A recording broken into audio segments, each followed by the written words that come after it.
Hi, I'm Steve Willoughby. I was blessed to grow up in the suburbs of Cape Fear, Missouri in Stone County.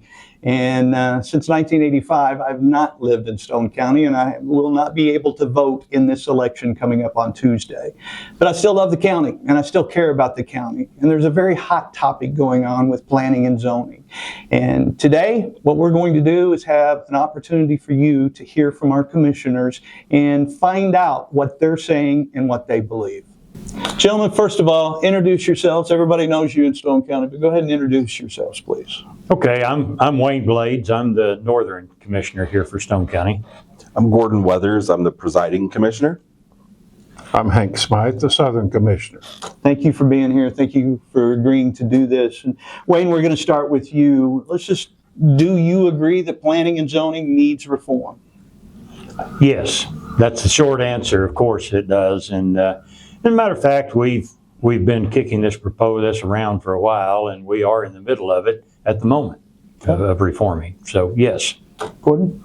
Absolutely. I've met with a lot of citizens. I've been a short time, about 6 months. I met with a lot of citizens, business owners, and I've heard their concerns. And, we've discussed their concerns as a commission. And we have, as a commission, decided to move forward, to make changes. And we started that. We started it almost 6 months ago. Hank? Yes, I agree. It's been something that that has been talked about for a while, and the commission actually put money in the budget last year at the beginning of the year to get something rolling, get something started on this. So yes, it's time for it for sure. Gordon, let's go to you as presiding commissioner. What's been done so far, to make that change happen, to change the system? When I first kind of started this process, started talking to people, I started hearing concerns. So when I came on, I had found out that the commissioners had put money in the budget for 2025, and they had already started they had attorney reviewing the planning and zoning codes, and really almost close to being to a point where they had a lot of revisions done and ready for us to look at it. And I kind of came in with the perspective of, hey, what if we went farther than just the codes? And we had conversation about that. I brought an RFP to the commissioner and said, let's bring in a third party. Yes, I've always known I don't have to be the smartest man in the room, but I got to have smart people in the room with me. And they both agreed. We voted unanimously to go out on an RFP. We did that. We got the RFP back. We got a couple of companies. We did some interviews. We ended up hiring SIMCOG, the Southwest Missouri Council of Governments. And we decided the first thing we needed to do was listen.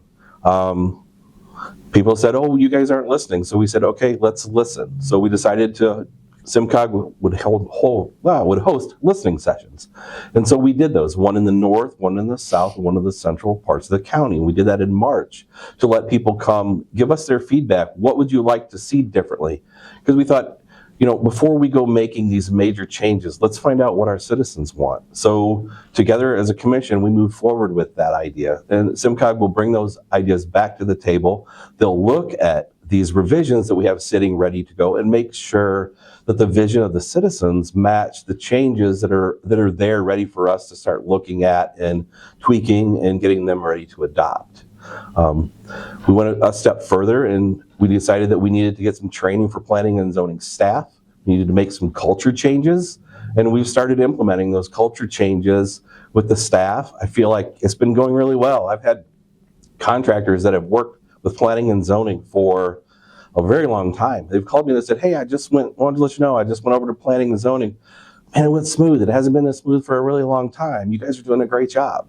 So I'm hearing that from people that are interacting with planning and zoning, and it's really directly to the fact of the three of us working together toward that common goal, that we want to make some changes in policies and procedures. And I think that's the most important thing, is we are, as a commission, are working together to make these changes. Hank, what would you add to that? Well, like Gordon said, our first step was we had hired an attorney in Springfield that had done planning and zoning work for us over the last few years in some of our major planning and zoning cases. And anyway, he is the one that he was familiar with our regulations that we had, our zoning regulations. And so we had talked to him about revamping those. He had even mentioned to us at one point that our subdivision regulations and our zoning regulations were somewhat out of sync, or some of the regulations were.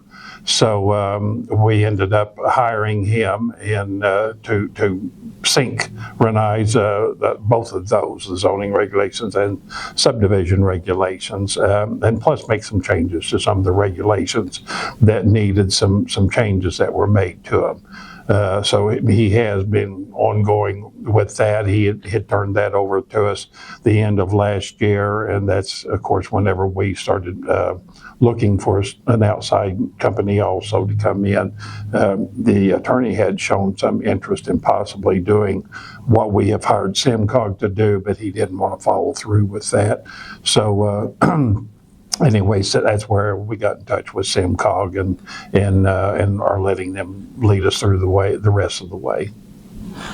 Not a lot left to say, but procedurally, we adopted a few things, and one of those, in the interest of transparency and helping, I felt like the public to feel like there was a more openness about it. One of the things was our complaints. We get people that complain about violations, and we decided to institute a complaint form, and they come in and they sign off on that complaint form if they feel like there's violations that our enforcement officers need to go check out. So no more, it's open, complaints that way. And so we felt like that was a better, transparent way of doing things. Just in general, being more responsive, Gordon alluded to that. So there's some things we've done on the front side of this as far as customer service that I feel like is going to be beneficial going forward as well. Just a word about SimCog. They're very respected. We had a couple of companies, SimCog and a private company from Oklahoma that answered our request for proposals. We like SimCog because we're familiar with SimCog. They have worked a lot in Stone County. Worked with Indian Point, worked with Crane. They've worked with, I believe, Kimberling City as well. They do a variety of things. They're planners. They're a regional planning commission. We've worked with them on transportation issues, priority planning for transportation needs. We've worked with them on hazard mitigation. They serve 10 counties here in southwest Missouri, and they do a variety of things, a revolving loan fund that they administer. There's just a variety of things. So Berry and Lawrence County, Stone County, Christian Green, I believe Polk is in that, Dade County, Webster County. I probably missed one somewhere, but we all cooperate in that. And they're throughout the entire state. The entire state is blanketed by, I believe, about 18 or 19 of these regional planning commissions that are formed by groups of counties. So we had confidence in them. They have staff that are knowledgeable about planning and developing zoning codes.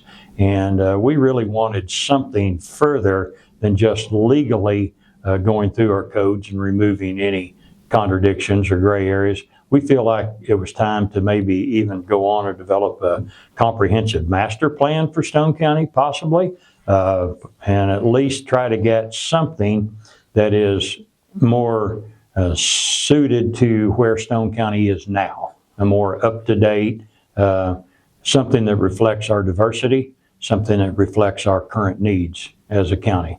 And we've been mandated to do that by the voters by instituting planning and zoning.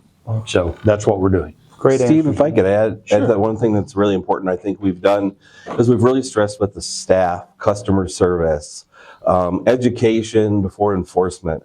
One of the things of planning and zoning is you always have to have enforcement.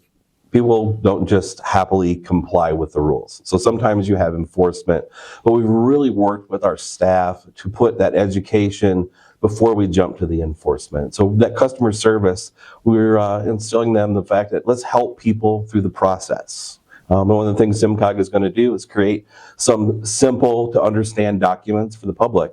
So when they want to come in, they want to go through the permit process, we have clear guidelines. Here's what you need to do. Here's the things you need to fill out. So there's that clear transparency, and we want to be that helpful place to get them through the process. Like to add anything? Hank? No, I think they've pretty well covered it. Speaking of transparency, there was one thing I didn't mention in my open. Once the questions are asked, they will not be edited. Nothing of this will be edited moving forward. So just in case you're wondering, those are the rules of the road. Hank, you're first to go on this one. If voters approve the continuation of planning and zoning, how can they be assured that change will happen? That, I think they're probably going to have to follow along with what planning and zoning is doing. Some of this is not going to be something that you can actually see, like Gordon mentioned, the training of the staff, the training of all the board members, both boards, planning and zoning and Board of Adjustments, the leadership in the office there. There's going to be full training for all of them. That's not something you actually see, but as you go in and experience it, you can tell that it's there. The other things, something that you can see, we are looking at updating our website, the county's website or planning and zoning's website, making it more user-friendly so people can actually go on there and try and find something or look for something and be able to find it, make it easier for them to do that. The possibility of some maps, I think that will actually tell you what your zoning is of your property. So, there is a lot of things that you can see if you use the maps or you're used to looking for it. But overall, you're going to see some changes. You're just going to have to experience that in some ways face to face, before you realize that there is a change there. Thank you. Let me repeat the question. No, I think I understand that. Hank covered that pretty well. You're probably going to have to trust that we're going to finish the job we've started. We're already in a job. We have money budgeted for that job. So you're probably going to have to trust the commission to continue to push on this and get this done. We've already committed ourselves to it, and we need to finish the job. We just watch, as he said, and see. We're going to begin a search for a director after the election. If we still have a planning and zoning department, we'll begin a search for a director, and we plan to finish the job that we started. And we hope to get more focus groups involved before we develop those final new sets of regulations and codes that we're going to be looking at. And focus groups that would include, farmers from my area, probably builders and developers from across the county, perhaps other business people that are involved, some just plain old residents that are out here that are working their 9-to-5 job, and we'd like to be able to get some of them to tell us. Young people that have families, perhaps some retirees, just different focus groups. That's my vision, to be able to see what would you like a planning and zoning department look like. And so, you're going to have to just kind of trust us to finish the job we started a little bit. Gordon? I would say, to echo that, trust us, but here's the other thing that I think a lot of people forget, and I think a lot of politicians or elected officials will say it. We're elected by the people. Yes. So hold us accountable. If you don't feel like we are moving in the right direction, all three of us are available. We respond to email, we respond to phone calls. We have Tuesdays and Thursdays. We're in the courthouse for our regularly scheduled meetings from 9 till 11. And you can come and you can see us. Our meetings are open unless it's a closed meeting dealing with, something sensitive that, state statutes allows us to go to a closed session for. We're open, we're available, we're listening. I would say hold us accountable. Mm-hmm. If we're not moving forward, come talk to us and say, you're not moving forward fast enough. What's going on? Ask us the questions. And I think that's something that hasn't happened. Ask us the questions. Feel free to send us an email, free to call us, come by to one of our work sessions. Hey, where are you guys at? What are you doing? I think that's the important thing. We're elected. So the people hold us accountable. If we don't do what we're telling you today that we're going to do, and we're going to fix this, and we're going to get it right, hold us accountable. Any follow-ups from anybody? No. Wayne, it's back to you. Let's look on the other side of that coin. What will happen if the voters choose to eliminate planning and zoning? Well, that's a very good question, and I've been asked that a lot. My constituents in the area I live in, around Crane, they seem to be they're an independent-minded group, and I love them, and I'm one of them, and I appreciate that. But there is a lot of this, let's just destroy it, tear it down to the bare ground, and then we can build it back later. And there's really no provision in that vote for that. What the vote simply says is that, do we continue or do we not? And if we do not, then what's going to happen is, if the election results are certified, then the result is that we are not going to have planning and zoning. At that point in time, the remaining planning and zoning employees will be informed of that decision. The office will be shuttered. Our IT guys will remove all the equipment and everything that's in there that needs to be removed. Our maintenance guys will go in and shut the building down. If there's desks that need to be removed, all of those things, the building will be shut down. The employees will go home. There will be no planning and zoning. There is no backup plan. The commissioners are not going to become the planning and zoning department. The commissioners have no plans to rebuild it at this point in time. If there is a movement to reinstate planning and zoning, and it's my opinion as a commissioner, I want to see a petition drive by those who want it reinstalled to put it back on the ballot. Once it would be put back on the ballot, then we'd begin the process all over again of starting it up, just like we were starting new. I'm not sure, and I don't have legal advice on this, and I'd have to defer to someone that's of a better mind than I am, but I think we might have to go ahead and remap the entire county. We might have to assess all the properties. We might have to lock them in at whatever current use they're being used at. If a private home's been changed to a nightly rental home, then that becomes a nightly rental home and it can continue on at that. If someone has decided to build a trailer park or put 2 or 3 residences on their property, those are all grandfathered in. Everything, whatever takes place during the downtime would continue to be there. So yes, that's what we've got going on. And I do have a follow-up. Okay, yes, sir. Does that happen the next day? You know, sometimes in November elections, people No. take office in January. Does that happen the next day, or does it take a We while? would no longer have a mandate to continue planning and zoning in Stone County. So as quick as the election would be certified by the county clerk, Okay. which would be probably a matter of 3 or 4 days, Okay. then we'd be official at that point in time. Gordon? A lot of what he said, if it's voted out, planning and zoning, it does not exist in unincorporated Stone County. It's important to remember that planning and zoning will exist in cities that have it, but in unincorporated Stone County, there will be no planning and zoning. Well, he is exactly right. We'll lock the doors, send the people home. A lot of people said, well, what's your plan? What's your backup? My plan is to, support the will of the people. If the people vote they don't want planning and zoning, we'll shut the doors, we'll lock the doors. That is not what I want to do. I feel like we have moved forward as a commission.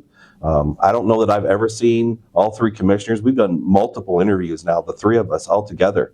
But yeah, if we have the no vote, it'll just shut down. There's no plan to put it back in place by the commission that we've talked about.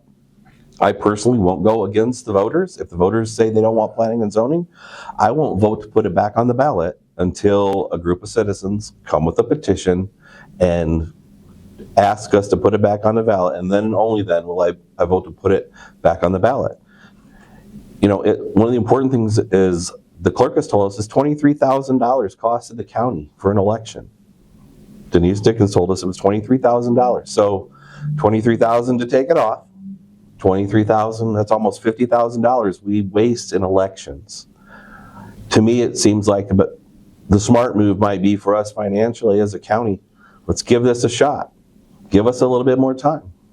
But, it's, we are where we are. And if the vote no, we'll shut her down. Hank? That is correct. The voters say no, well then there is no more rules or regulations to follow. There's nobody around to enforce those rules or regulations if there was any that were there. So people can do whatever they want to, wherever they want to. Your next door neighbor across the street from you, it's just up to whatever people want to do. They can do it. And now that I will say that in subdivisions, some subdivisions will have HOAs or POAs if they're active. There's a lot of subdivisions out there that don't have HOAs or POAs that are active. So there's nobody there to, even if they've got rules, to fight for them. That's what an advantage of having planning and zoning. That is a wall that kind of stands between people wanting to do something at sometimes, and in subdivisions, the homeowners having to fight those battles. So, but no, if it goes out, the voters decide no, then there are no rules or regulations and nobody to enforce them anyway. So. I've lost track. I think it's your question, right? And Okay. really, I think you all have answered this question already, but would you put it back on the ballot if voters say no? Why or why not? Yeah, I think we've Yeah. pretty much answered that. We're all in agreement on that we're not going to put it back on the ballot unless the voters bring a petition back, and however long that takes. Well, I for one, I haven't stated that. That's right. I'm sorry. I won't put words in your mouth.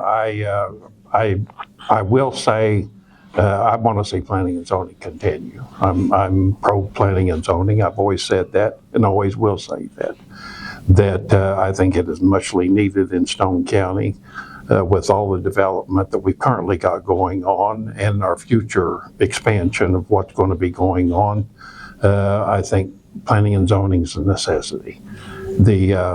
As far as putting it back on the ballot, it will end up back on the ballot at some point. When, I can't say that for sure, but it will end up back on the ballot. And it'll end up passing sometime in the future. Don't know when, but it is muchly needed. It is something that I don't think, with all the growth we've got coming, we're stepping up in size as far as the county goes. And that's the more that we need planning and zoning for making that step up. So, but it will be back if it is voted out. Hopefully it'll stay, but if it is voted out, well, I think it'll be back sometime soon. I agree with I that. think I Yeah. pretty much answered that question earlier. So, Yeah. yes, I'd put it back on the ballot, but I would put it back on under verification of signatures to requesting it to be placed back on. Gentlemen, is there anything else you would like to talk about? Is there anything, other questions that you would like to answer? That completes our list. Is there? I want to throw one thing out there. I have visited with the Corps of Engineers. I work closely with the Corps. And anyway, in fact, I talked to the director of the Paper Rock Dam today. And anyway, a question I had, planning and zoning handles boat dock parking by the request of the Corps of Engineers. And so in visiting with him about it, because I said, there's not going to be anybody to do boat dock parking on private property if it is voted out. So he had explained to me, so what people will need to do if they decide, if it is voted out by chance, well, that doesn't mean that everybody can go start parking on the Corps of Engineers. That is a definite, you're going to have big problems with the Corps if that happens. So people need to contact the Corps of Engineers if it is by chance voted out about what they're going to do as far as parking goes. So, Wayne, any? Oh, I don't think I've got anything earth-shattering to share. I've got a lot of friends, a lot of family, a lot of people that don't like planning and zoning, and mostly I feel like, but I don't know that how many of them actually want zero oversight on everything. And so I'll just echo this one more time. I'll repeat this. I serve at the will of the people. If the will of the people of Stone County do not want planning and zoning, we won't have planning and zoning, but I can't help you out on anything. If you come to me with complaints, I can't help you out that way. And, but if we do have continued planning and zoning, my personal pledge is that I will work as hard as I can to get the very best end result that I can for a planning and zoning that is administered fairly, for customer service that is courteous, and for an ability of this county to have those types of rules and regulations that will be beneficial for the whole and not be something that leaves things up for dispute. Gordon? I would just echo what Wayne has said. I'm kind of the new guy here. But what I can say is this group of commissioners, we don't always agree. And sometimes we don't agree, but we come to a consensus and we're professional about it. And when we don't agree, we move past that. We continue working for the people. And I just appreciate both Hank and Wayne and for their ability to come to the table and work as a team for the betterment of Stone County. And I feel like we have been doing that, and I hope we can continue to do that in this process with planning and zoning. I would like to say one more thing. Yes, sir. Sorry. Yes, sir. That what we really need is for people to get out and vote. This is an opportunity here to make a stance. Whether you vote yes or no, people need to get out and vote. Usually this is the lowest time of the year for voters to get out, and we need numbers to get out there and vote at this time. Anybody else? Sure, you took the words out. I was just going to remind everybody, and let's also remember that we have that opportunity to get out and vote. Yes. And we live in a great country and live in a great part of the country. So again, I'm not going to vote because I'm not registered or a resident of Stone County, but I love Stone County, and I would also say that these three gentlemen are willing to get into the arena. And it is a much different arena nowadays than it's ever been. So let's also have respect for that. But get out and vote on Tuesday.